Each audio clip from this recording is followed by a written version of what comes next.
கிட்டத்தட்ட ஒரு 25 வயசு 26 வயசுக்கு அப்புறம் ராகு திசை வரும். உங்களுடைய பிறப்பு ஜாதகம் லக்னம் அது எங்கிருந்து 3, 6, 11, 12 ராகு இருந்து அந்த இடம் மேஷ ரிஷப கடக கன்னி மகரமா அமைந்தால் அடிச்சு பின்னி தூக்கிடும்.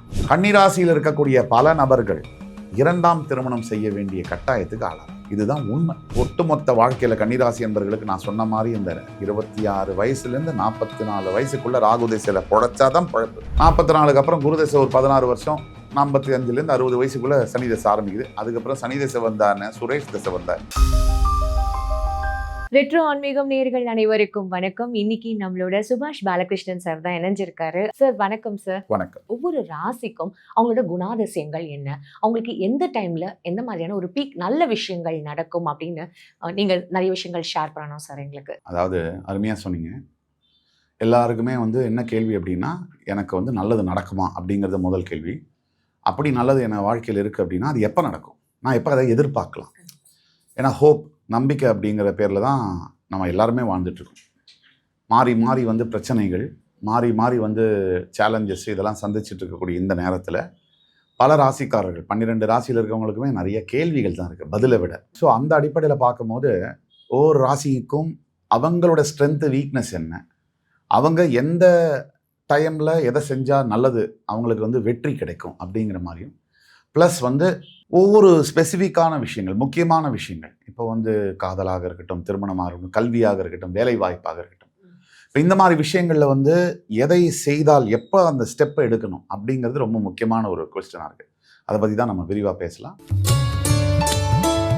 சார், இப்போ இந்த கன்னிராசி எடுத்துப்போம். கன்னிராசிக்கும் எப்போ இந்த திருமணம், அப்புறம் அவங்களுக்கு காதல் கைகூடும், உத்தியோகம், முக்கியமாக அவங்களுக்கு எப்போ இந்த நல்ல திசை ஸ்டார்ட் ஆகும், எது ரொம்ப பீக் அப்படின்ற மாதிரி சொல்லுங்கள் சார். கன்னிராசியை பொறுத்த வரைக்கும் உத்திரம், அஸ்தம், சித்திரை 3 நட்சத்திரங்கள் உள்ள ராசி. சூரியன், சந்திரன், செவ்வாய். இதில் சராசரியாக சூரிய திசை எடுத்தீங்கன்னு சொன்னால் ஒரு 3லேருந்து 4 வருஷம் சூரிய திசை அப்ராக்சிமேட்டாக. சந்திர திசை ஒரு 10 வருஷம், செவ்வாய் திசை ஒரு 7 வருஷம். ஸோ 17 நாளும் 21 வயசு. இதுக்கு அடுத்தது வரக்கூடியது ராகு திசை. கிட்டத்தட்ட ஒரு 25 வயசு 26 வயசுக்கு அப்புறம் ராகு திசை வரும். கன்னிக்கு பொறுத்த வரைக்கும் குணாதிசயங்கள் எடுத்தீங்கன்னா முக்கியமாக 3-4 குணாதிசயங்களை சொல்லணும். எல்லார்கிட்டையும் நட்பு பாராட்ட முயற்சி பண்ணக்கூடிய ஒரு ராசி. சாணக்கிய ராசின்னு பேர். அதாவது ஒரு சாணக்கியர் எப்படி கணக்கு, இந்த மனுஷன் இவங்கிட்ட இப்படி பேசணும், இவங்கிட்ட இதை போட்டு வெளியே வாங்கணும், சுருக்கமாக சூழ்நிலையும் சந்தர்ப்பத்தையும் தனக்கு சாதகமாக மாற்றக்கூடிய வல்லமை இயற்கையில் அமைந்த ஒரு ராசி. பொலிட்டீஷியன்ஸ், மிகப்பெரிய கணக்காளர்கள், சிஏ, வங்கி, பேங்க்கில் பெரிய ஆளுங்க, அண்ட் பெரிய ஸ்டோரி டெல்லர்ஸ், கம்யூனிகேட்டர்ஸ், சினிமா துறையில் சிறந்து விளங்கக்கூடிய சில ஆற்றல் மிக்க இயக்குனர்கள், கிரியேட்டர்ஸ், இவங்களில் கன்னி ராசி. இந்த கன்னி ராசிக்கு பிரச்சனையான குணாதிசயம் எது அப்படின்னு பார்த்தோம்னா, சில முக்கியமான தருணங்கள்ல விலகிக்குவாங்க. முக்கியமான தருணங்கள்னா, அதாவது இப்போ ஒரு நண்பனுக்கோ அல்லது காதலிக்கோ, காதலனுக்கோ, கணவனுக்கோ, மனைவிக்கோ ஒரு மிகப்பெரிய பிரச்சனைகள் வருதுன்னா அப்படியே நோவாம நோன்பு நூத்துருவாங்க. அப்படியே வாழைப்பழத்துலேருந்து ஊசி எப்படி எடுக்கிற மாதிரி அப்படியே வெளியே வந்துடும். எனக்கு அதுக்கும் சம்பந்தம் இல்லை, யாருனே தெரியாது, அவ்வளோதான். அது கன்னிராசிக்குரிய டிட்ரிமெண்டலான ஒரு ஃபேக்டர். பிரச்சனை வரும்போது நிற்கணும், அதுதான் மனிதன் வாழ்க்கை. இது என்ன ஆகுதுன்னா, முக்கியமான நபர்களை இவங்க இழக்கிறாங்க. லைஃப்பில் எல்லாருக்கும் நல்ல காலம் கெட்ட காலம் வரும். அதில் கெட்ட காலம் போது நம்ம நிற்கணும்.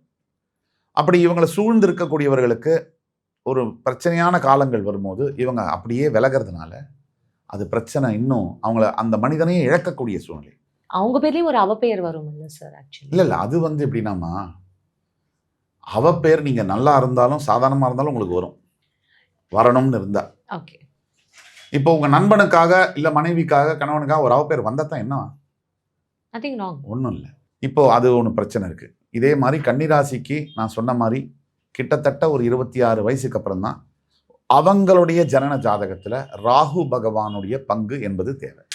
கன்னிராசியில் யார் பிறந்திருந்தாலும் இந்த வீடியோவை யார் பார்க்கறதுனாலும் நல்லா பார்த்துக்கோங்க. உங்களுடைய பிறப்பு ஜாதகம் லக்னம் அது எங்கிருந்து 3, 6, 11, 12 ராகு இருந்து அந்த இடம் மேஷ ரிஷப கடக கன்னி மகரமா அமைந்தால் உங்களுக்கு அந்த தசை வரும்போது அடிச்சு பின்னி தூக்கிடும். டாப் நாட்சா போகும். கன்னிராசியில் இருக்கக்கூடிய பல நபர்கள் 2ஆம் திருமணம் செய்ய வேண்டிய கட்டாயத்துக்கு ஆளாறாங்க. இதுதான் உண்மை.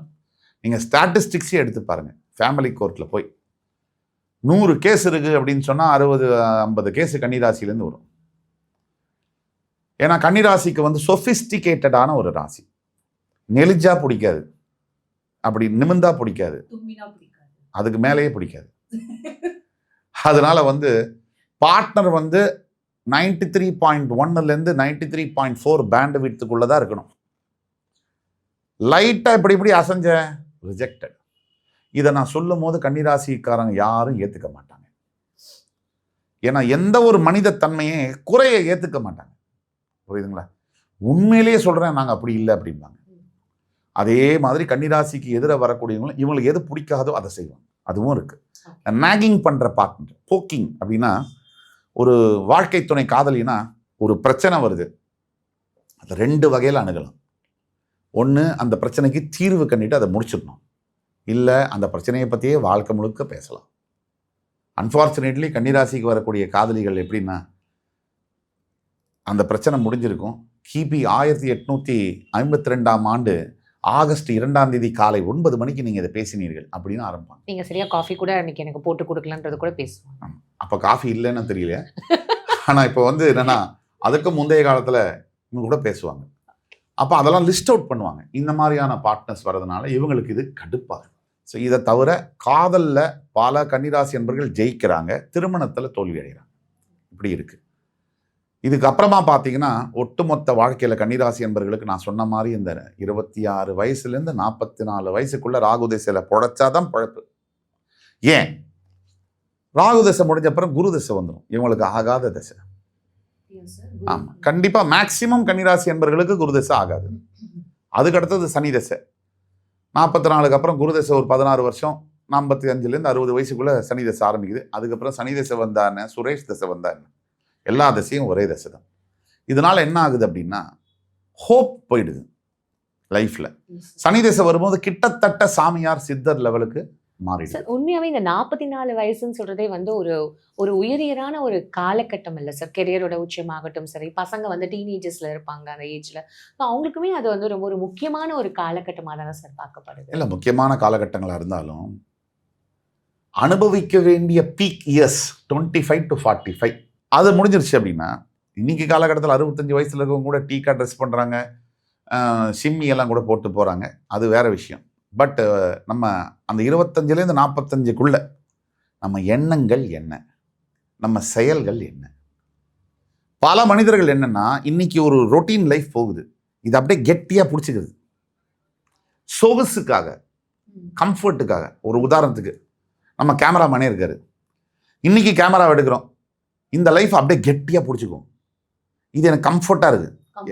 ஏன்னா எனக்கு சீண்ட மாட்டான் இவனும், மாசமான காசு வந்துடும், எனக்கு இந்த காசு போகிறோம், பெருசாக டெவலப் எல்லாம் வேண்டாம் இப்படின்னு நினைக்குது. இது இவங்க நினைக்கலாம், காலம் அப்படி நினைக்காது. இந்த காலமானது கொஞ்சம் ஒரு 5 வருஷம் போன அப்புறம் இவங்களை பார்த்தாலே கண்ணாடியில் கடுப்பாகும். நம்மளை சுற்றி எல்லாரும் நல்லா இருக்காங்க, அதெல்லாம் வேண்டியதில்லை, அதெல்லாம் கூட இல்லை, அப்படியே இருந்துட்டேன், எதுவும் மாற்றமே இல்லையே. மாற்றங்கள் அப்படிங்கிறது எப்படி வரும்னா, பணத்தால பதவியால எல்லாம் இல்லை. அது மாற்றம் நம்ம நினைக்கிறோம். அறிவு வகையில், நம்ம புரிதல் வகையில், பக்குவம் அப்படிங்கிற அந்த ஸ்டேஜில் தான் மாற்றங்கள் வரணும். மனிதன் பக்குவம் அடைகிறதா மாற்றமா பார்க்கணும். இங்க அப்படி இல்லை. இந்த சமுதாயத்தில் என்ன சொல்லியிருக்காங்க, செமையா மாறிட்டான்டா, என்ன 2 வீடு வாங்கிட்டான், ஐபோன், கார் வாங்கிட்டான், பெருசா பலபலன் ஆகிட்டான், அப்படிதான் மாற்றம். இது மாற்றமே அல்ல.